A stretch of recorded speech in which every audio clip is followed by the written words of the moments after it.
উল্টা পাল্টা পাতানো ভোট, পাতানো রেজাল্ট কিছু করতে গেলে সেইটা তাদেরকে প্রতিহত করতে হবে। 15 বছর নিরপেক্ষ নির্বাচন চেয়েছি নির্দলীয় সরকারের কাছে। এই সরকার দলীয় না নির্দলীয়, হিজড়া না নারী না পুরুষ, কোনো ভাবই বোঝা যায় না, যাই যাতাই করছে।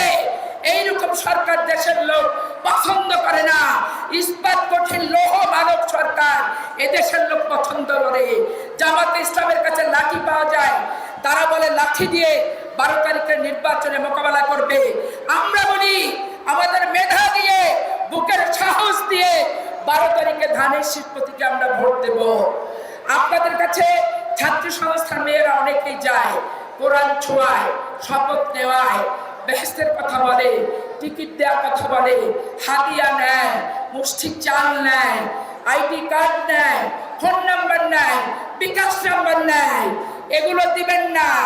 চাইলে 999-এ ফোন দিবেন, যে পুলিশকে বলবেন আইডি কার্ড আমার ব্যক্তিগত, ফোন নাম্বার আমার ব্যক্তিগত, বিকাশ আমার ব্যক্তিগত। এইটা এরা কেন চাচ্ছে বাড়িতে বাড়িতে যে? আজকে জামাতকে বলতে চাই, আপনাদের মেয়েদের রাজনীতি উন্মুক্ত করে দেন। ঘরের ভিতরে ঢুকে মেয়েরা কি করছে না করছে, এইটা মফস্বলের মেয়েরা এটা ছবি তোলার, ভিডিও রেকর্ড করে রাখার মতো সক্ষমতা, ফ্যাসিলিটিস সবার ঘরে কিন্তু নাই। আজকে ওপেন করে দেন, ওপেনে আমাদের মতো তারাও রাজনীতি করুক, তারাও আপনাদের নীতি আদর্শ নিয়ে বলুক, তাহলে মানুষকে বিভ্রান্ত করার প্রশ্ন আসবে না। আপনাদের বিরুদ্ধে বেহেশত আর দোজখের টিকিট বিক্রির অভিযোগ আসবে না। আপনারা কোরআনের মিথ্যা বয়ান দেন, এই অভিযোগ আসবে না। 2-4টা মেয়েকে শুধু ওই উচ্চকক্ষ আর মহিলা এমপি বানানোর জন্য না বলে হবে না। 50 বছর থেকে আমি দেখেছি, শুনছি যে জামাত ইসলাম এই পদ্ধতিতে তালিম ক্লাস তাদের গঠনতন্ত্রের অংশ হিসেবে আপনারা মেয়েদেরকে পাঠাচ্ছেন।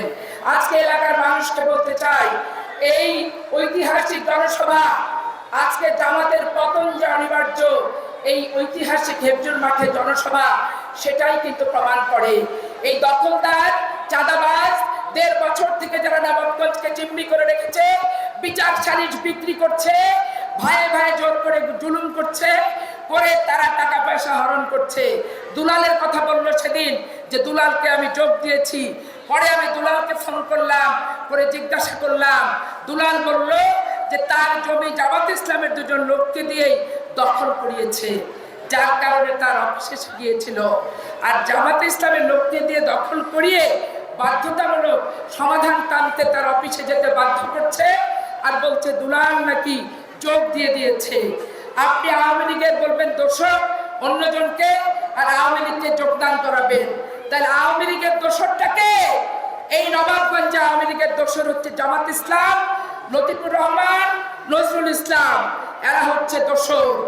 আর নজরুল ইসলাম ভাই ভোট তো দাঁড়াননি পৌরসভা শেষের বার, কিন্তু কমিশনার তো ঠিকই আওয়ামী লীগের সাথে লাইন করে আপনি নিয়ে নিছেন ভাই।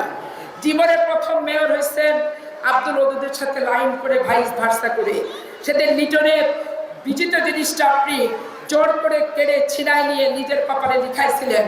আপনি ঘরজামাই মানুষ, ধাইনগর দিয়ার থেকে আসছেন, আমাদের সম্পর্কে দুলাভাই হন, বড় ভাই বলে ডাকি, সম্মান করি। তার অর্থ এই না যে আপনি আমার যেখানে সেখানে নিয়ে সমালোচনা করতে পারেন। রাজনীতি লুকোচুরির কোনো ব্যাপার না, লুকোচুরি করে রাজনীতিও করি না। অতএব অদূর ভবিষ্যতে বক্তব্য রাখতে গেলে হিসাব নিকাশ করে বক্তব্য রাখতে হবে।